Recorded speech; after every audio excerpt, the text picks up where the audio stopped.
The topic had to be Brett Kavanaugh. The topic had to be Dr. Christine Ford. And the bottom line is I had to watch the entire testimony proceedings. We're talking almost 7 hours worth of material that I needed to watch in order to, I felt, be ethically sound when it comes to discussing this issue. 7 hours of content had to be consumed. And I feel that was due diligence. I've got 7 pages of notes after watching 7 hours of footage, and that gives me a certain vantage point in which to discuss this, because without it, I don't think I would have felt good about having conversations, putting my thoughts out there.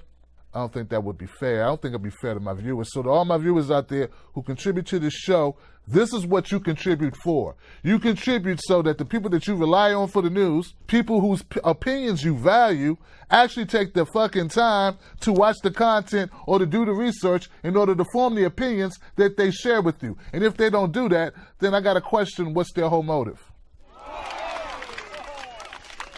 I'd also like to say, I didn't watch anybody else's summation of it. I didn't watch ABC or NBC or CBS or Fox or ESPN or anyone's comment. I didn't, or any independent media, supposedly independent media's content either, in order to form my opinions. My opinions are my own. So you're gonna, however you feel about them, just know they come from me. They're not colored in any other perceptions other than my own. So that's our starting point. And wow, there's so much here. I want to start off with Dr. Ford's testimony. She gave this testimony yesterday. There's a lot about it, so I'll just go through the highlights of what I made notes about Dr. Ford, because they're so extensive. I got like 3 pages of her alone. Christine Blasey Ford. Blasey. I don't want to say Blasey. Blasey Ford. She started off, I thought she started off very credible. I felt that her testimony, it didn't seem contrived. It seemed pretty straightforward. It seemed pretty deliberate in what she was saying. When she was being asked questions by Grassley, Republican out of Iowa, it was sort of like a random timeline of events. Grassley was belligerently covering, it seemed like covering his own butt, so to speak, the way he was asking her questions. There was a lot of trying not to seem misogynistic, not to seem chauvinistic, and also not to seem as a political hack, so to speak. A lot of that was going on. I think she responded pretty admirably to all of that.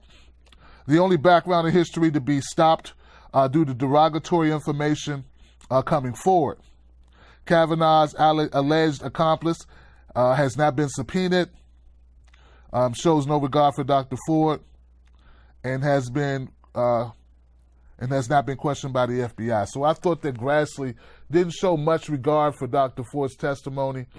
In fact, he was just there to sort of like stand up for the Republican senators. That's how I felt. That's how it came across to me. In fact, there was a point where Amy Klobuchar, she had to sort of reel in Grassley. This was early on in the proceedings where it was like Grassley was really like getting at Dr. Ford, and I thought Amy Klobuchar stepped in. I think it's important to note, because it's not covered, I don't think, nearly enough, that Christine Ford, she told her therapist about a situation, an incident that occurred to her with Kavanaugh back in 2012. She talked about the incident more than once. She was talking to her therapist. So she didn't say, oh, I'm going to talk about this now. It's 2018 and he's about to be nominated. Ooh, I can get in there right in time. So let me hurry up and do this. This is something that she's been dealing with in her life based on her testimony, based on records that can be corroborated with her therapist, at least as recent, or at least as far back as 2012. So it kind of knocks out the whole notion, oh, she's just making it up because she wants to stop. She don't like Trump. So she's doing this to him and to herself because, It's also important to point out that prosecutor Rachel Mitchell was hired by the Senate Judiciary Committee for the Republicans to question Christine Ford because, well, they didn't like the optics of how it would look for their election possibilities badgering a woman about what she says happened to her. Sort of, you know what I mean? They didn't even want to have to deal with that potential fallout from constituents, from voters, just being on the other side of this going, hey, well, so you said this happened. Is this really what happened? You know, that type of thing. So that's why Karen Mitchell was there to question, woman to woman, question another woman about, you know. And I thought Miss Mitchell did a good job. I thought she was respectful. Don't get me twisted. I thought Miss Mitchell was respectful. She did her job well, I guess. I don't know what they told her to do, but I just think she was given questions by the senators, and she presented those questions well. I'm not saying they were great questions. All I'm saying is I thought Miss Mitchell did a good job of doing her job. Okay? I think it's also important to point out, once again, as it goes to credibility, it's not just how I feel about Dr. Ford, it's about things she did. So not only did she tell her therapist on more than one occasion about this situation, this incident that occurred with Kavanaugh, she also told her husband during the therapy sessions they discussed it because they were having issues or whatever, okay? But also, even add more to that, she took a polygraph. And she passed the polygraph that her statements were actually true, that she was being factual with her statements about the incidents concerning Brett Kavanaugh. The polygraph tester was available to testify, but the Senate Republicans rejected his testimony. They didn't want to hear from the polygraph tester, who could have provided information about the polygraph and the results of the polygraph. They didn't want it. He or her, I don't know if it was a man or a woman. But Senate Republicans didn't want to hear from him or her. But Grassley made a point to say, well, we want the reports. Well, you could have had the reports. We offered them not only the reports, we offered you the tester. And you told us no. But now that we're here and she's testifying, now you want to ask for reports. Doesn't make much sense. So around July 2018, Christine Ford, I think it was it July 2018, Ford contacted a congressperson, which is Anna Eshoo. And she contacted the Washington Post. She didn't get a response from them immediately. She didn't get a response from the Washington Post, nor did she get a response from a congressperson. So she stated that she wanted to contact she wanted to contact a congressperson. She did not want to go to the media. She went to her congressperson. She thought it was better to go that direction with her local congressperson about a political issue, as opposed to going to the media. Doesn't really play in well with the scenario. Oh, she's doing all of this because, she wants publicity from the media. I'm not saying that Dr. Ford is credible based on my gut feelings, mannerisms that she projected when she was giving testimony, a gleam in her eye. I'm saying it's because of the things that she did pursuant to the testimony, pursuant to this whole incident, the way that you can corroborate her statements where she says, I spoke to my therapist about this in 2012 and 2013, well before Kavanaugh was nominated for anything. That gives credence to her credibility. She took a polygraph exam. They offered to have the polygraph tester come in and testify, and the Senate Republicans rejected that opportunity. She contacted her local congressperson back in July and said, this is what's going on. At the time when she contacted her congressperson, Brett Kavanaugh was not the nominee. It was before he was the nominee. She was hoping that they would respond and they could investigate this before he became the nominee. Those are her words. I can't prove it. I'm telling you what she testified. She testified that she wanted to get this out there before he was a nominee so someone else could become the nominee, not after he was a nominee. Remember, there are other judges that Donald Trump could have went with. He did not have to go with Brett Kavanaugh. And there are still other people that Donald Trump could try to appoint and get confirmed that are not Kavanaugh. He's not the only judge in the world that could sit on the bench if he's approved by or picked by the president. There was another part in here, another point that was made and I did not list who said this, but I think it's important because what we're getting is a lot of pushback from a lot of people about the fact that to them the allegations look suspicious. Why didn't you tell anybody sooner?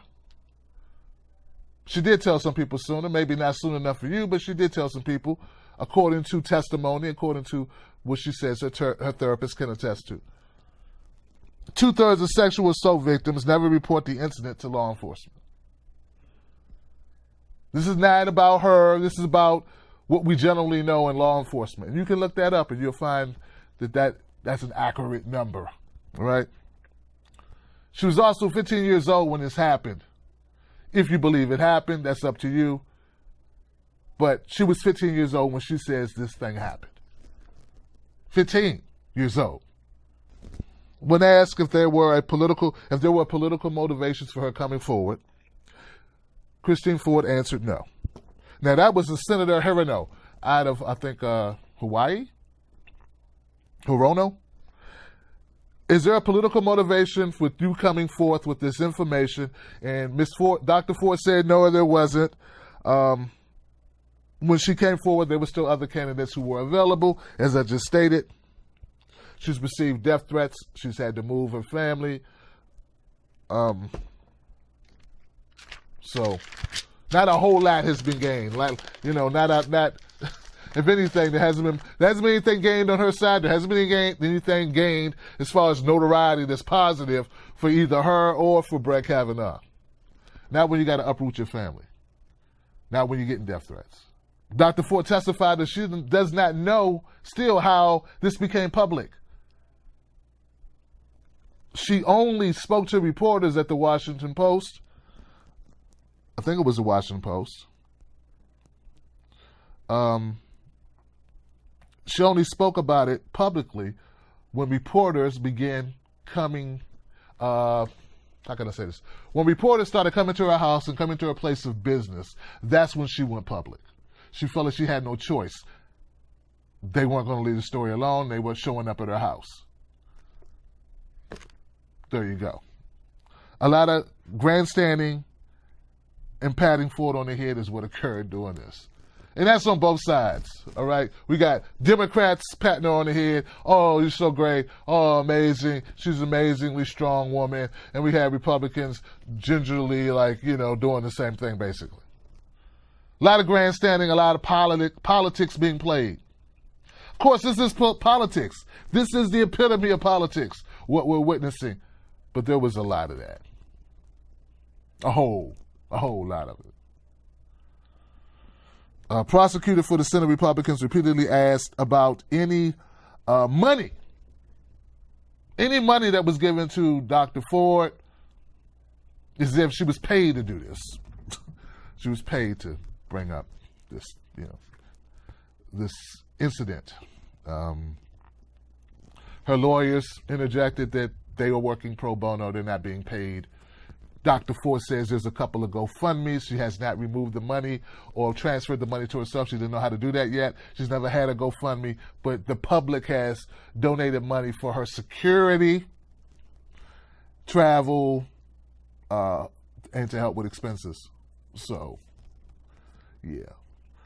Under penalty of perjury, or under penalty of felony, three people that were named in Dr. Ford's testimony, or named in Dr. Ford's allegations of what happened 36 years ago with Brett Kavanaugh: Mark Judge, Miss Leland Kaiser, and Patrick Smith, all deny having any recollection of such event occurring. So they do not back up her story. And that's under penalty of felony. Submit statements denying any knowledge of the gathering which Ford described. Okay. So there you go. There you have what I have on Christine Ford. Now, Kristen Blasey Ford, I just want to say, for the record, how I feel about it. I feel that her credibility, I think, is sound. I've interviewed a number of people, and I think I've gotten to a point where I can kind of tell when someone's full of shit. Whether you want to hear it or want to accept it or not, I'm just telling you what I feel. What I feel is Dr. Ford did not get up on that stand and fabricate a story. The story never changed. I know it's anecdotal to some, but I don't recall many people who lie to law enforcement saying, hey, bring in the FBI, I want to lie to them, which could result in jail time. That's something liars typically do. Also, she didn't meander with her storytelling. She didn't go around the bend. Once again, I've interviewed people who I think were being a little less than honest at times. Right? You know a few people I've interviewed. And I didn't sense that with Dr. Ford. I sensed that she was being pretty direct, as direct as can be expected in some situation that took place many years ago.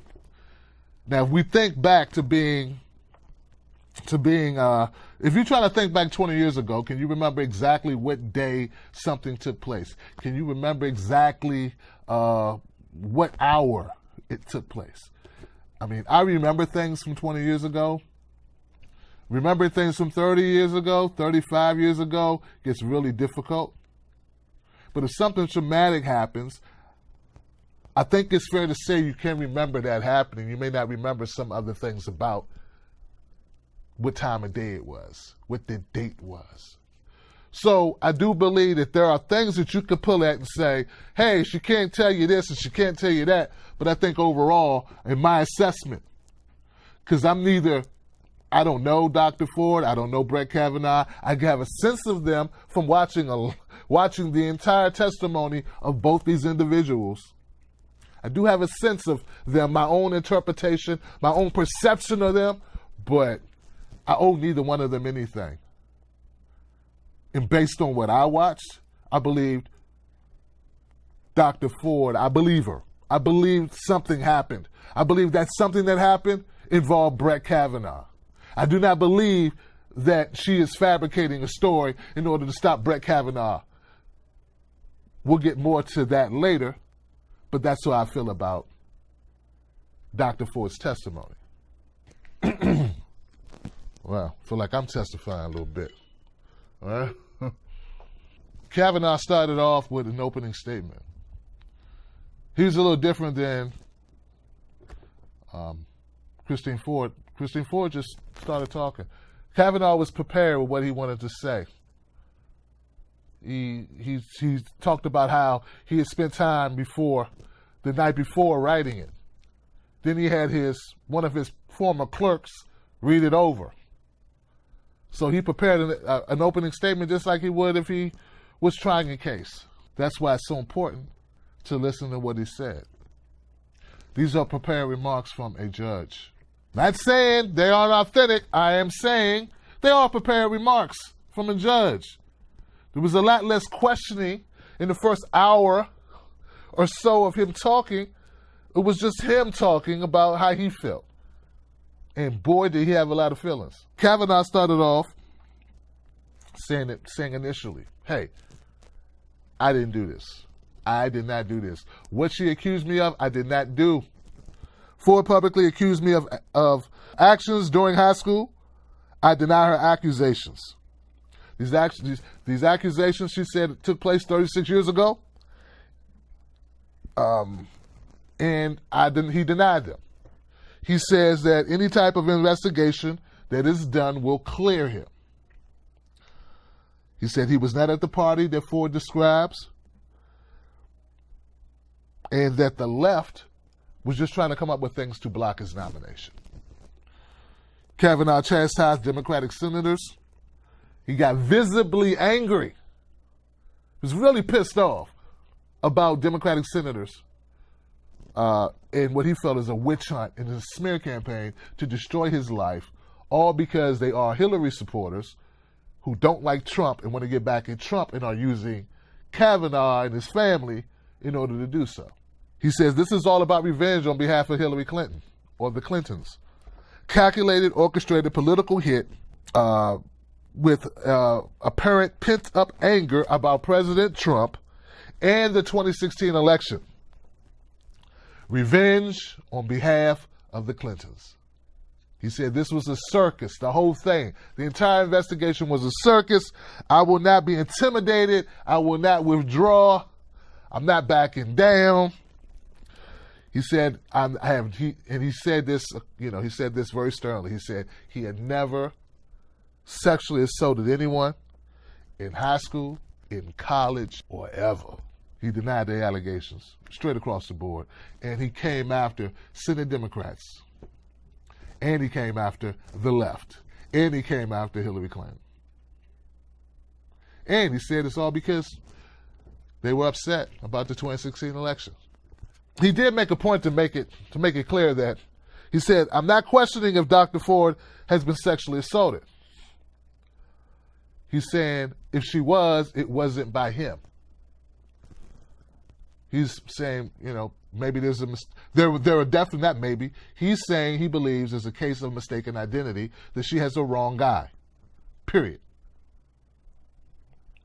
Kavanaugh, at some point, started crying.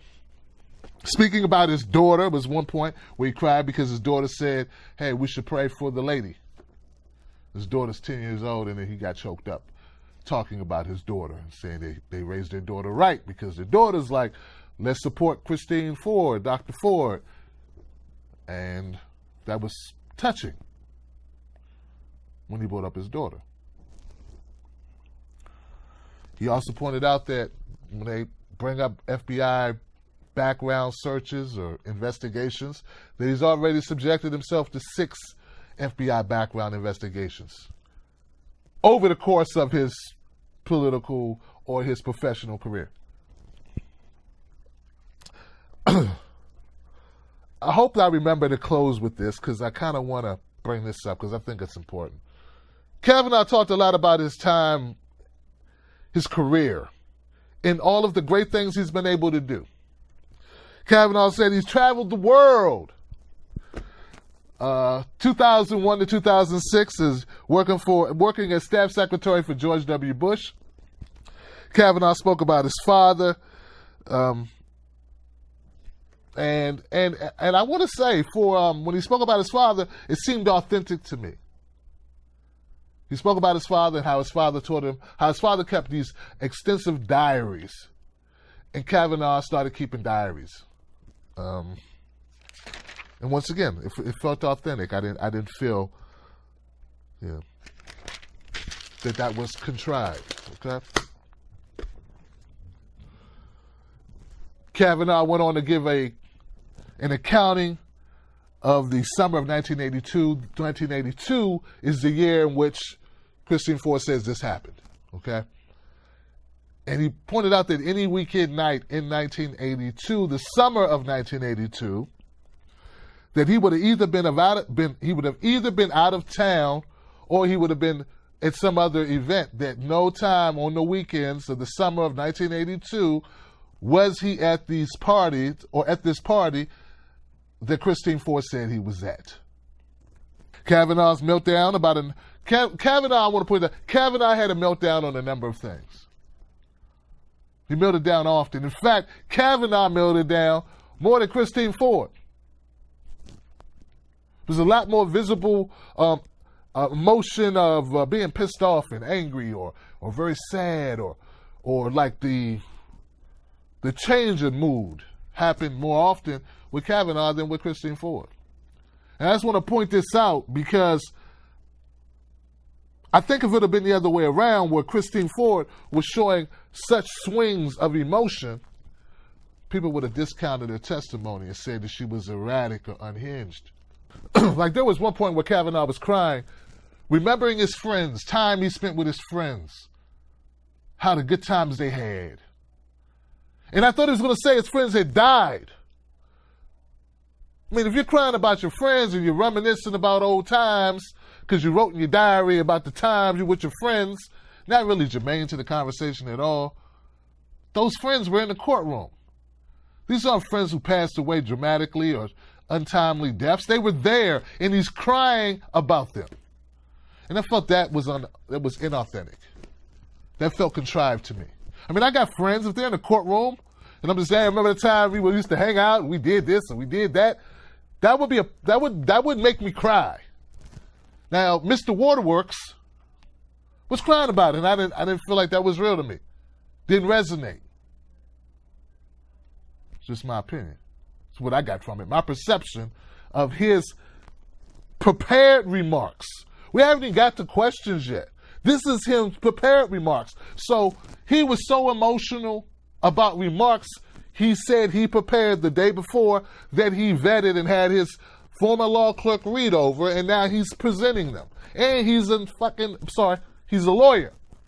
He's a judge. And now he's crying about them. Remarks he's already been over. And don't tell me he didn't read over these before he got there to testify. So, to me, it seemed inauthentic. Seemed scripted. Seemed rehearsed. That's how I see it. Now, this is before question. This is important. Yeah, this is before question. He brought up about beer, because we know this whole incident is about a drunken Brett Kavanaugh who did something despicable, horrible, hurtful, and criminal back in 1982 at a party, and the victim was Dr. Christine Ford. That is the allegation. That's what's been said. And not only was it Brett Kavanaugh, but also Mark Judge, a friend of Brett Kavanaugh, that were there. The three of them in the room. This is what, allegedly, accordingly to Ms. Ford, this is what happened. And like I already stated, I believe something happened in that room. I don't believe she made that up. But the point of it is, well, the thing I want to get to is, Dr. Ford said this happened, he was drunk. He was drunk. He was pretty drunk when this happened. And Brett Kavanaugh does not deny, didn't deny. He said, I like beer. I still like beer. Back during this time, the drinking age in Maryland was 18. Since then, it's turned to 21, but it was 18 at the time.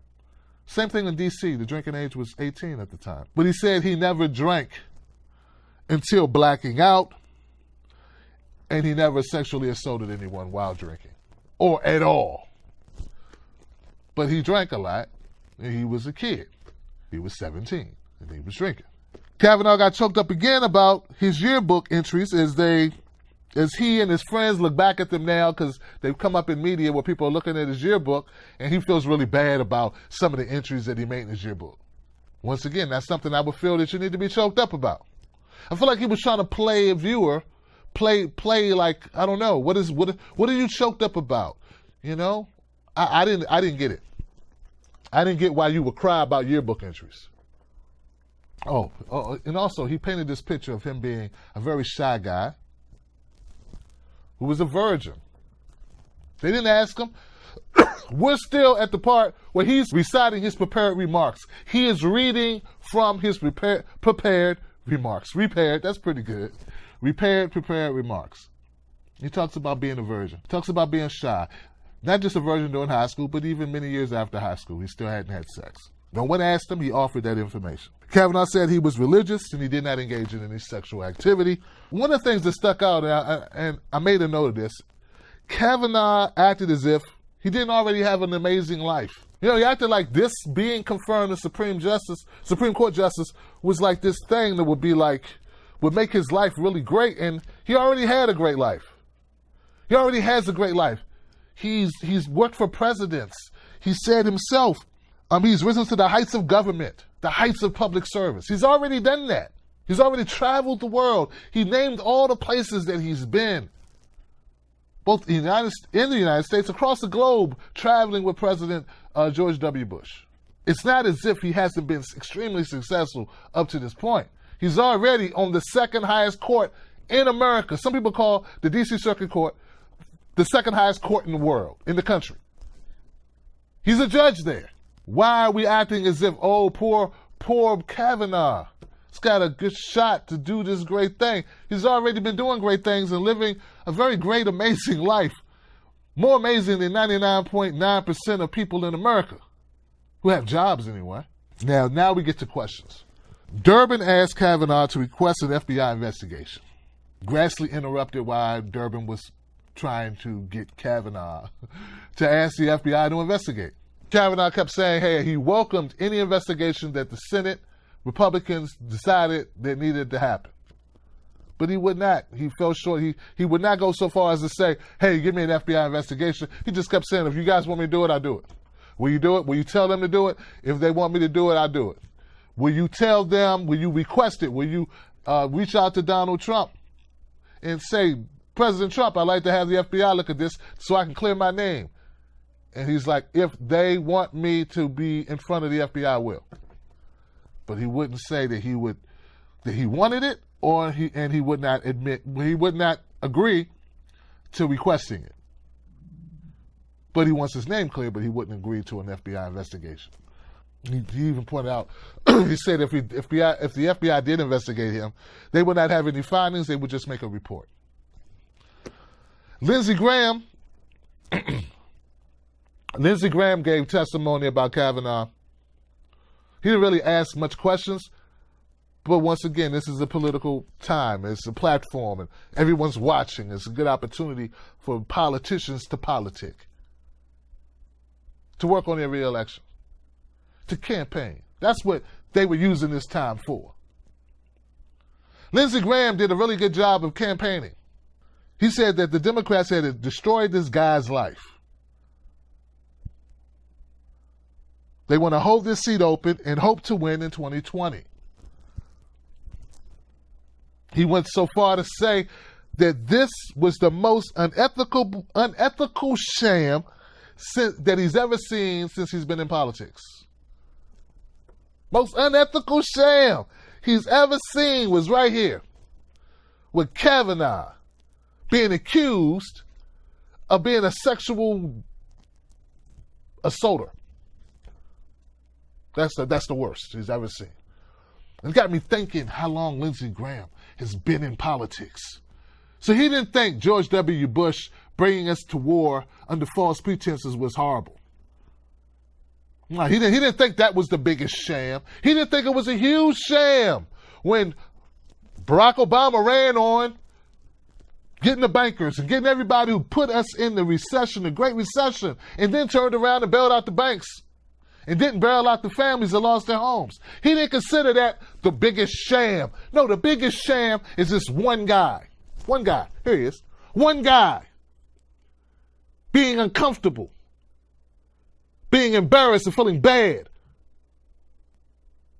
maybe being falsely accused. I'll give him that. There's no way to really know, right? Once I said it. I believe that something happened in that room. But what I'm saying is Lindsey Graham acted. He said, no, he didn't act. He said it, guys. He said, biggest sham in politics that I've ever seen. And he was here with mission accomplished by Bush, which was lies. He was here when Katrina happened. He was here. He's been here with Puerto Rico. He's been here with Standing Rock. He's been here with the TPP. He's been here with all of this horrific shit that has occurred over the last 20 years. And to him, those are not the biggest shams. You know what? If you believe the biggest sham in our politics over the last 20 years is Kavanaugh having to answer tough questions, or Kavanaugh being, even if you believe, falsely accused, well, damn it, you actually are the biggest sham in politics, if that's what you believe. Give it up for that. Total BS. But plays well, running for re-election and all. He didn't stop there, man. I told you Lindsey Graham was grandstanding. Lindsey Graham, grandstander.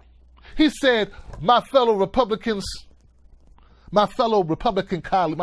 colleagues, if you vote no, you are legitimizing the most despicable thing I've seen in politics.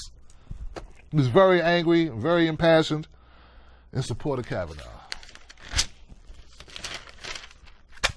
Poor Kavanaugh. Poor Kavanaugh. Kavanaugh, he got defensive when he was asked about his yearbook entries.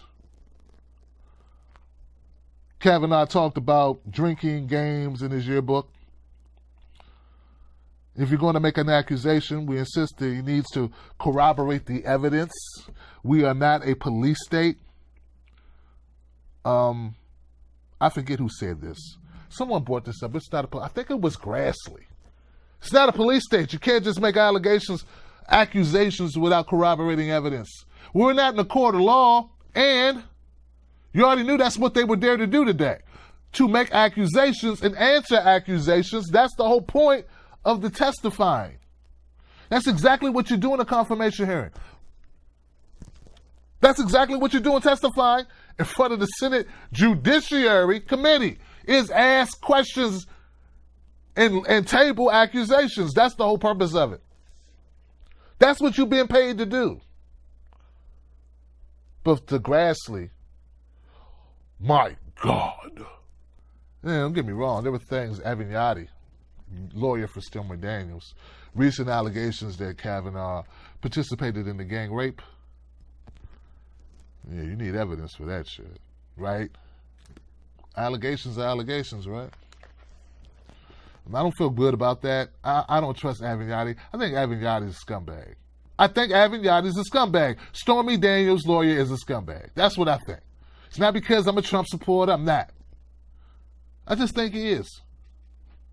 I think he's getting his 20 minutes of fame off of it, and I think people are buying into it because they dislike Trump that much that they'll listen to a scumbag lawyer who they normally wouldn't listen to at all. But now they're listening to him because he serves a purpose.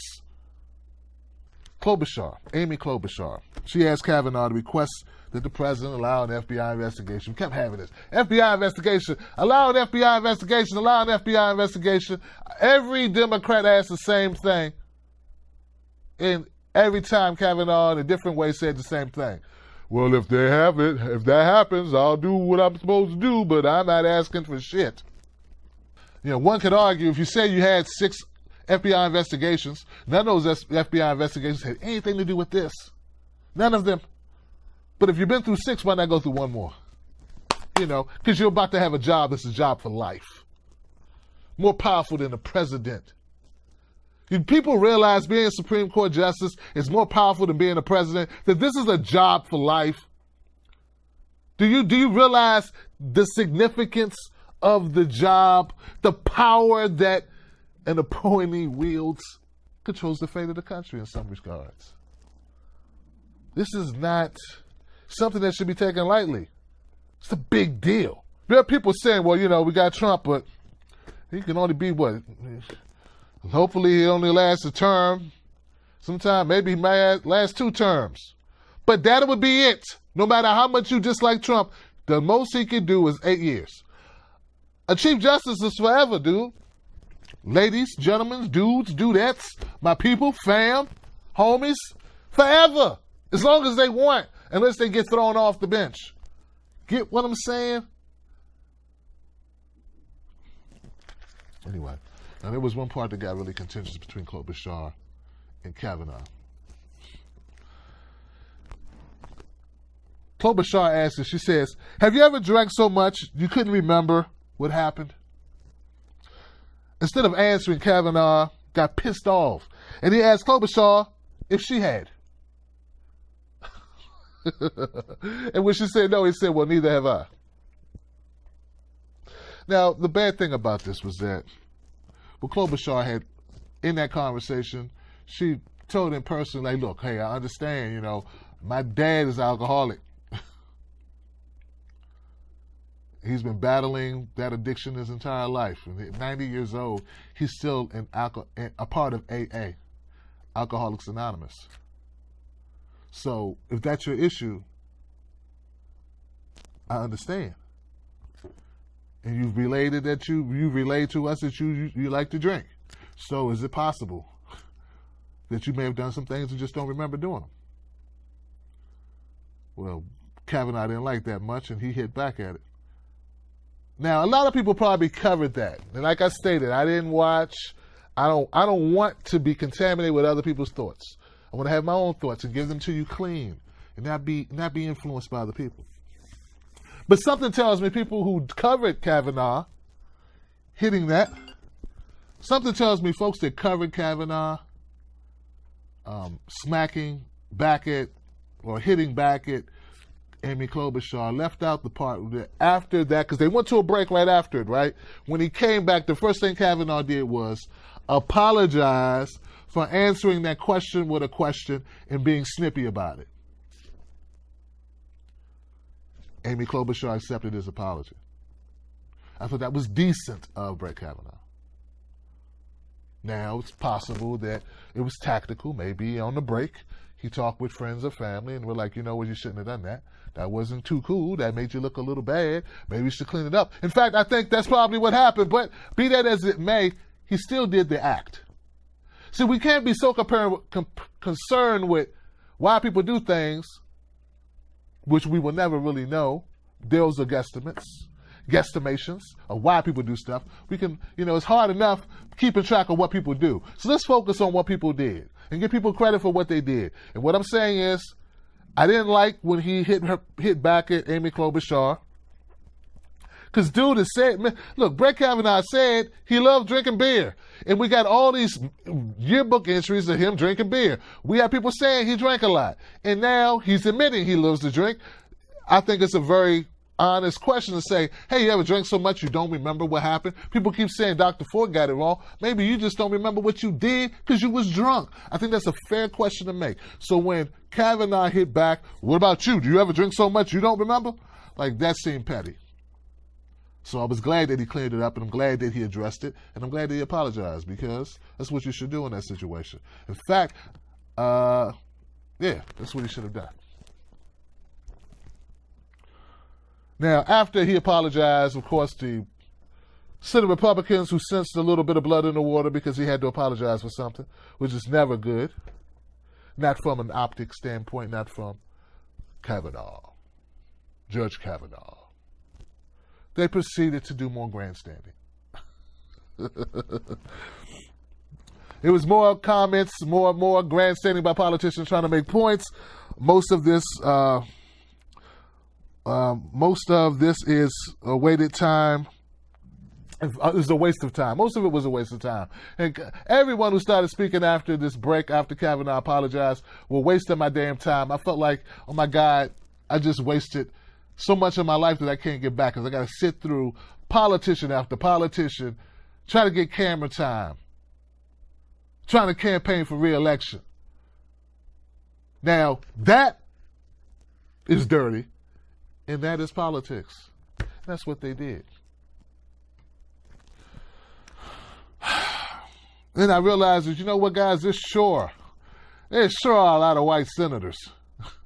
White male senators, too. A lot of guys, a lot of white guys. It's like white guy after white guy defending white guy. Like after. And some of them tried to act like they were really upset, too. This was a travesty. It really pisses me off what they're doing to this man. If they could only be so upset about our freaking medical bills, they could be only as upset with, I don't know, our inability to take care of our veterans, our inability to take care of our children, our inability, the fact that almost 40% of black children live beneath the poverty line. If they could only be as upset about that as they are Kavanaugh, Bretty boy over here, having a hard day, well, maybe I'd, feel a bit better about him. And maybe then when people say, Tim, won't you vote Republican? Well, maybe that shit would make sense, or maybe it wouldn't land so flatly in the bottom of my file 13, which is my garbage can. I mean, at least the Democrats lie to me about caring. Republicans don't even pretend to care about those issues. But I digress. Back to this.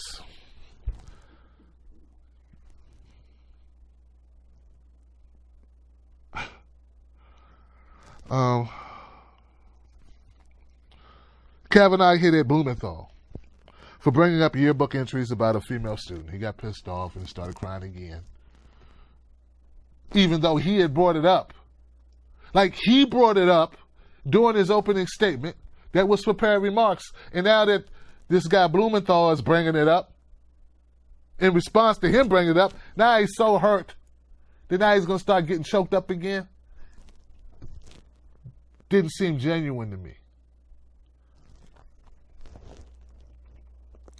At one point, Kavanaugh was questioned by Mazie Hirono. She hit Kavanaugh for his drunken innuendos about how much he drank and it was too much, and who knows, but it's important to know, that Kavanaugh was a heavy drinker or whatever. Now, as I was looking at this, it kind of stuck at me, and I went and printed it out. I'm not saying, when I went in on Lindsey Graham and I said I didn't agree with him at all, and I kind of took him to task because he was saying this was the biggest sham we've ever seen in politics, as long as he's been in politics. I don't mean that it's not a sham. Oh, it's a sham. It's just not the worst one. There are worse shams.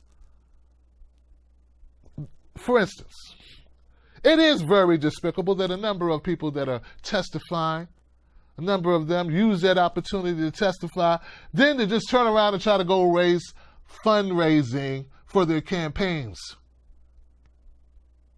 Yeah, this little camera time they got where they're like questioning Kavanaugh.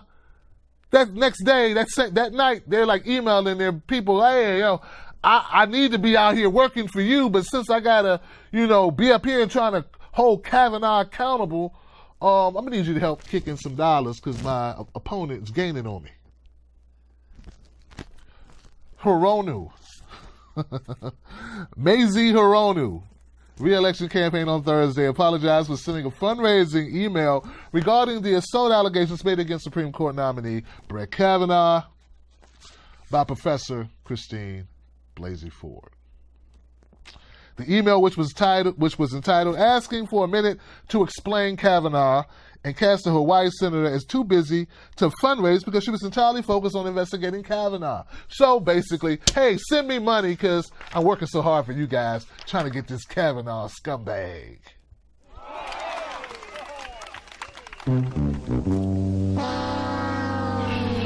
So once again, just because Lindsey Graham's wrong about saying this is the worst shame in political history, doesn't mean it's not a shame. It is a sham. It's just not the worst. On a scale of shamery, I give it 3 apples and 2 acorns. Kavanaugh did lie under oath about drinking to the point of being blacked out. I felt he did. I felt that was pretty much proven by friends of his who said, hey, he does drink a lot, and him saying that he's never drank so much that he forgot what he did is just not true. I know because I drank with him, said a friend. I mean, if you want to tout these signatures from females who said, he was a great guy, he never tried to molest me, well, we also want to hold in just high regard, the similar high regard, someone who's saying, yeah, he used to drink a whole lot. To the point where he didn't remember stuff he did. I know because I was with him drinking a whole lot. And also, there's all these entries of you being a kid saying, yeah, we're getting tore down. I throw up a lot from drinking. Like you have that in writing. And not other people's thoughts, your own thoughts about drinking. Your own recollections at the time when you were a kid saying, hey, I really threw up last night. We got tore down. And then when people saying, well, did you drink too much? Oh, no, we were just kids. We didn't. Well, you did. The award for biggest bloviating jackass goes to Ted Cruz. Oh, he bloviated something tremendous. I don't know that much about Beto O'Rourke, but I know that Ted Cruz is despicable. I want to say this, and sort of wrap this up. It was hard to watch all of this footage. It was hard to watch this garbage. It's just political showmanship. It's political gamesmanship. That's what it is.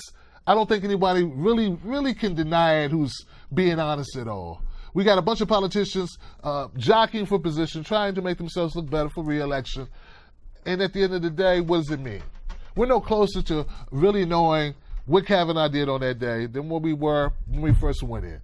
I think Christine Ford's testimony, I found incredible. As I stated, I believed her. It seemed believable what she was saying. She wasn't fishing for words to say, to sound a certain kind of way. She wasn't backtracking and doing things that I've seen people do, okay, who I felt were less than honest. I felt that Brett Kavanaugh, there were points where he was being sincere about things about his child, about his father, about how hard he felt he worked to be who he is.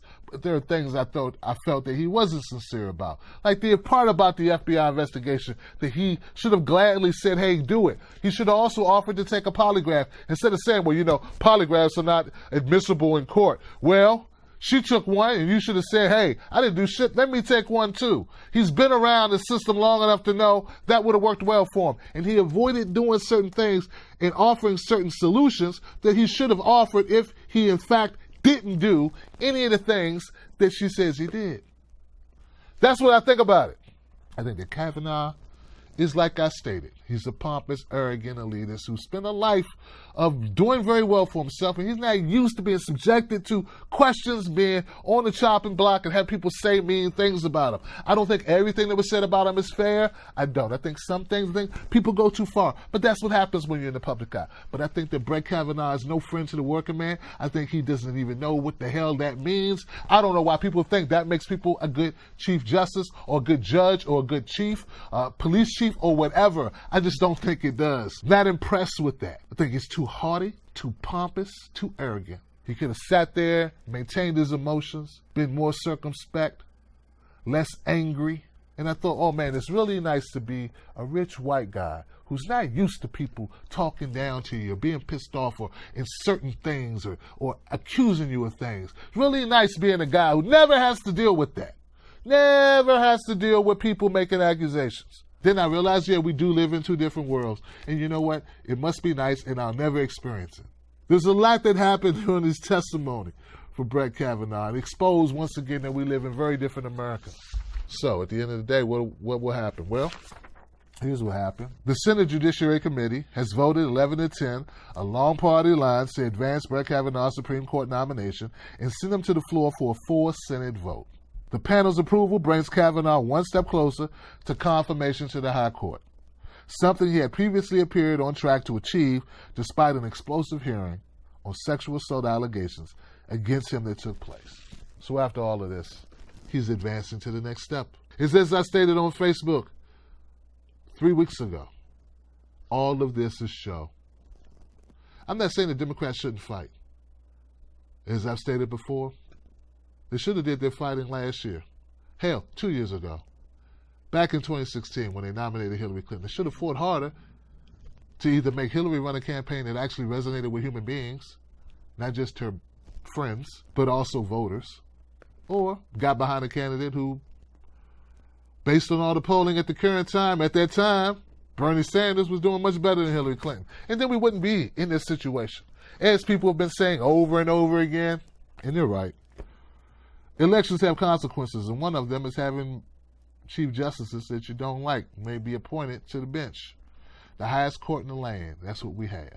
So also, I think they have some type of agreement that they will look to postpone or get an FBI investigation going. So they're going to move it along the process, but also have the FBI take a look. I think that's going to happen. Okay, but he is going on to the next step. There you have it.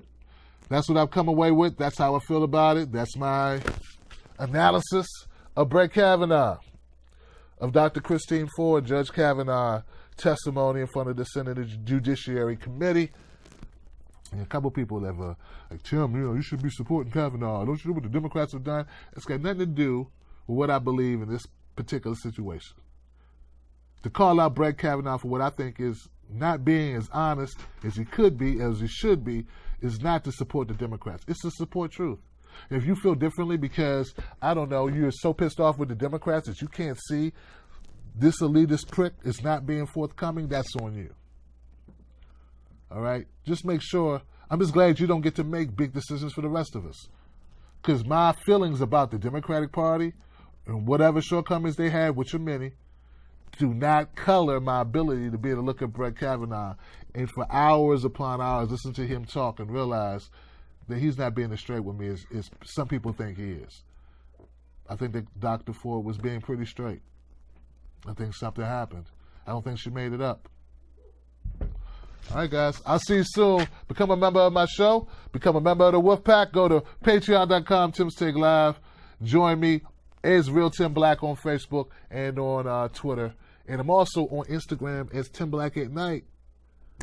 I'll see you soon.